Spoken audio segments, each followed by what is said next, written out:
Good evening, everyone.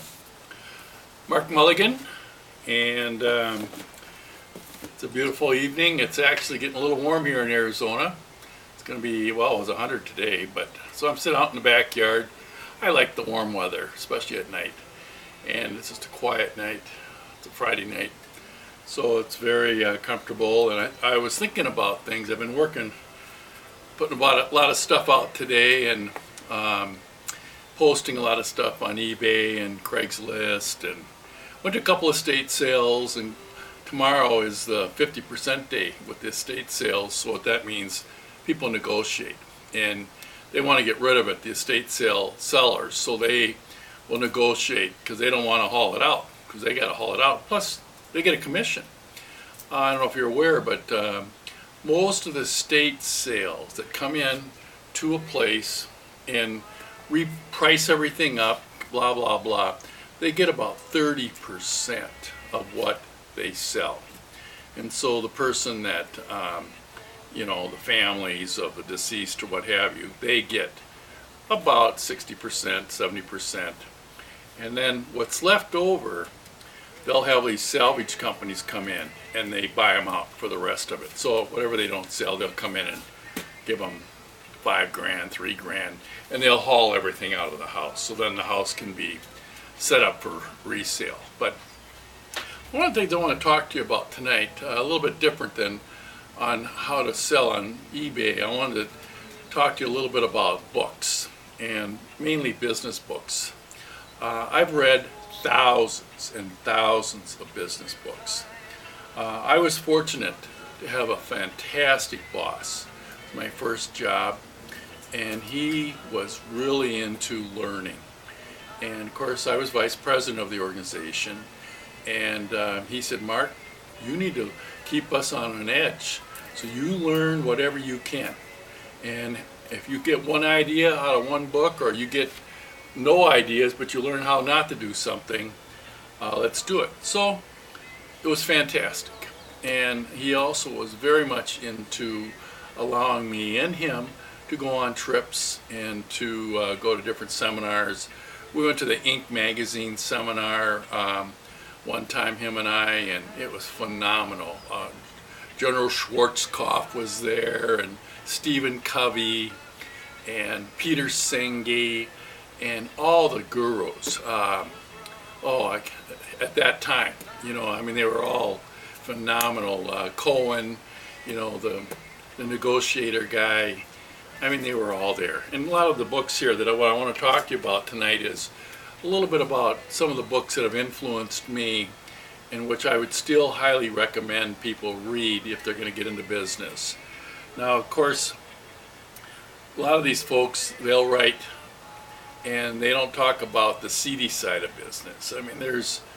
There's truly a seedy side of business, and I'll tell you about my story someday, how we sold our company for $25 million, and I didn't get anything out of the deal, and that was involved with a relative. But I'll tell you about that story some other time.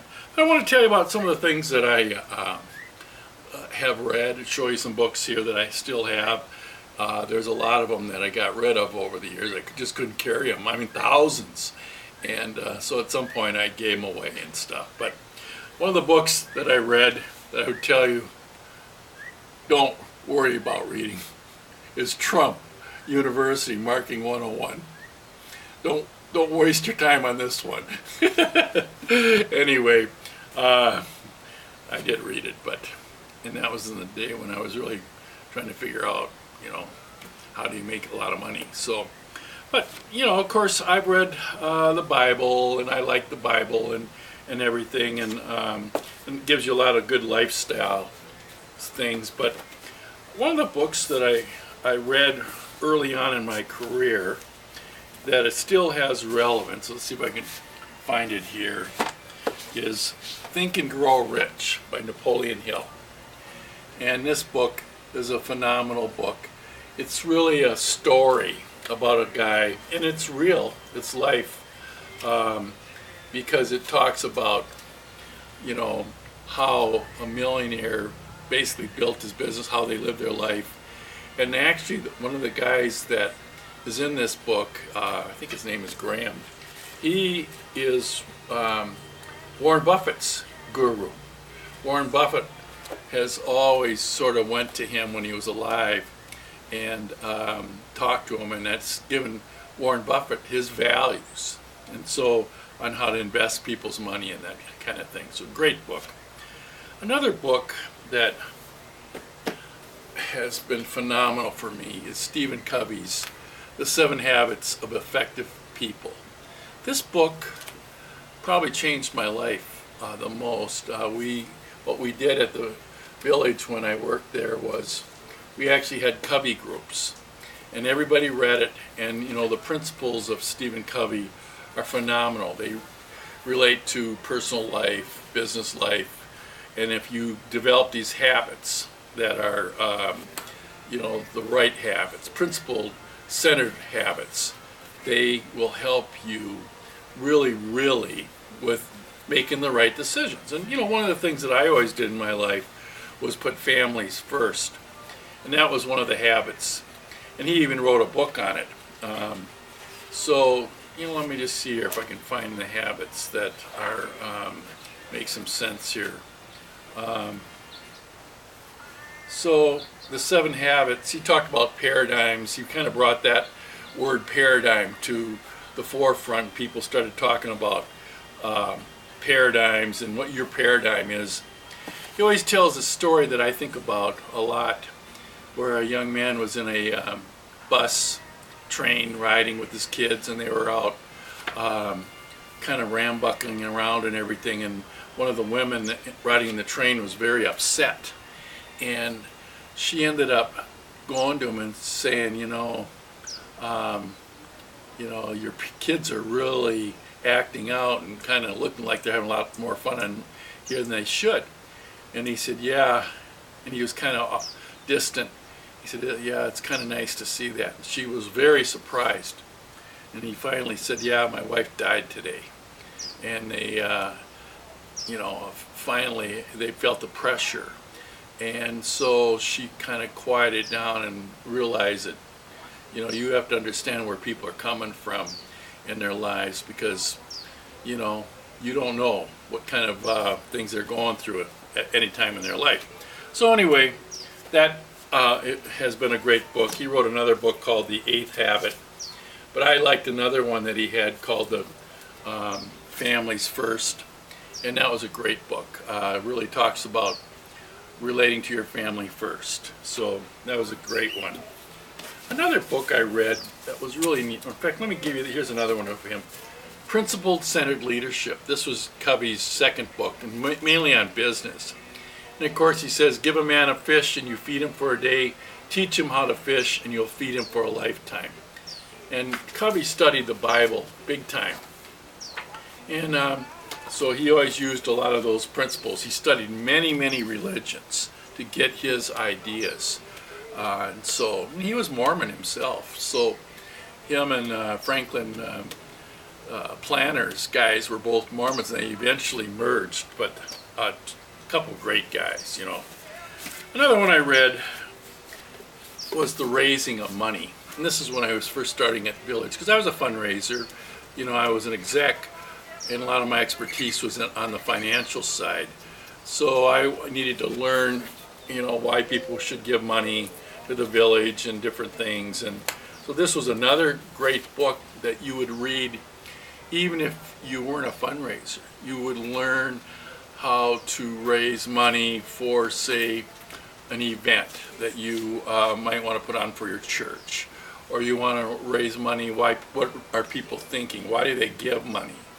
And you know, if you're starting a business, you would be able to understand. And I raised millions of dollars at the village and other places. I put a lot of money together, packages together when we started our businesses. And I've had a lot of businesses, and some have been successful, some haven't, but I was always able to find the right people that shared my vision, and then we would kind of go from there. Another book that I read that was really interesting, and was a book called Positioning. This book is a phenomenal book. It's a marketing book, and it's by Jack Trout and Al Reese. And it kind of interesting story. You know, I love marketing, and there was a young lady that started to work for us, and she was kind of a go-getter. She came from a radio station, and she was really into marketing and kind of was a little bit over the top. And I kind of wasn't sure I liked her, to be honest with you. I thought she was after my job. But anyway, she sat down with me one day, and I showed her the book on Covey and everything, and then she brought me this book the next day called Positioning. And this book is phenomenal because it's with your business or even yourself, your own personal brand. You want to position yourself in the marketplace the way you want people to relate to you. So for example, if you want to be known as a high-end, business type of person that has a lot of money, like a Trump or whatever, then you position yourself with buying cars and driving, Rolls Royces and Armani suits and all of that. And if you are someone that wants to come off kind of frugal, sort of like Warren Buffett, because Warren Buffett, he drives I think he still drives his old station wagon and stuff. But anyway, then you go a different route. And so it's really a phenomenal book. It's in paperback. You can get them for $1 on Amazon these days. I'd really, really highly recommend this. He talks about getting into the mind of the person that you're trying to influence. And that could be anything from a preacher who's trying to position the church and even God, trying to help position God in people's minds in a way that they'll relate to that person. Or, for example, me with my business now, I'm trying to relate to people that are maybe having a hard time these days making it ends meet. And I'm trying to show them how to find what's out there in the land, some low-hanging fruit, if you will, to maybe finish their lives out, retirees or people starting out, so they know that there's always a way to make money to survive. And my positioning isn't about knowing that I'm going to help people become millionaires. I'm just trying to help people survive right now in this tough economy, because the world has changed. Make no mistake about it, it has changed. So another book they came out with was Guerrilla Marketing. Well, here's another book I like, is Guerrilla Marketing. And this is by Conrad Levinson. And him and his daughter actually have several books out. And this is a great book on how to market your business different ways. They came up with niche marketing, and they've been around a long, long time. They really did help people kind of figure out how to come up with strategic alliances and really not do it the way the big Fortune 500 people do. There's a lot of ways that you can sell stuff and market your products by not having to spend television time, radio time, and buy advertising. A lot of it's free. So I'd highly recommend looking at guerrilla marketing.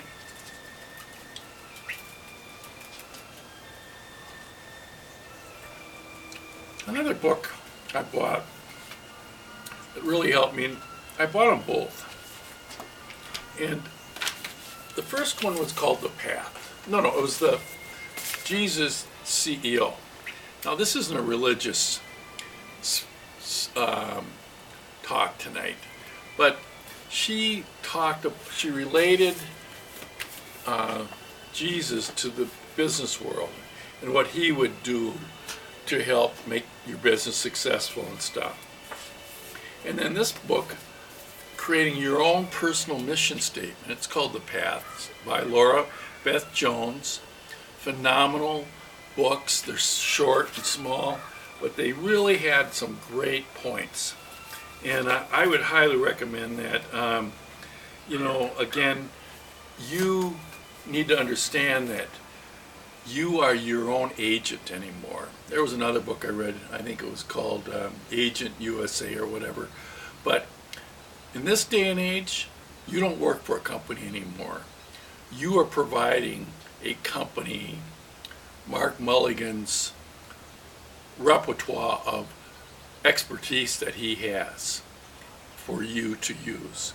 And you're going to find out that if you go with that attitude, then when that project ends, you're not going to be devastated, because there is no more 30-year and 40-year career paths. You have to understand that you have a skill set. That company needs your skill set for 1 year, 5 years, and then you're done. And all during that time, you better be upgrading your skill set or finding other things that you might like to do that are pertinent to the marketplace or even to your families, because you need to make sure that you can survive. And I've done that. I mean, I've probably had 20 jobs, different jobs. I've driven cab. I mean, I drove a cab for a while to bring in money. And the cab driving was probably one of the neatest jobs I ever had, but dangerous. I mean, you needed to know what you were doing. Several cab drivers while I was driving got shot here in Phoenix. And you never knew what was happening. But I always took an evaluation of what my skill sets were. And one of them was that I could drive. Well, so I did that, and I became a kind of a professional driver for a year or so. And I'd always go back to it whenever I need a little extra money, because the neat thing about cab driving is you get paid every day. You go out, you lease the cab from the company, and then you bring in clients and hopefully make enough money to pay for your cab. And then you go on and do that. So I did that. I've been a money manager. I've been an event planner. I've been golf. I've done a lot of golf lessons. It goes on and on and on. I mean, all the different things that I've done. And now I'm doing some videos, and I'm doing some online marketing and reselling. And I'm kind of finding that this is something that could go on for a while. So you have to constantly reinvent yourself. Another book I read, and this will seem kind of funny, but this was the book, The Inside Path to Better Golf. And this was by Peter Kostis. And the reason I bring it up is it helped me with my golf game tremendously. So I read a golf book, and guess what? I got probably 2 or 3 of my jobs on the golf course. And I, of course, become the North Dakota State Open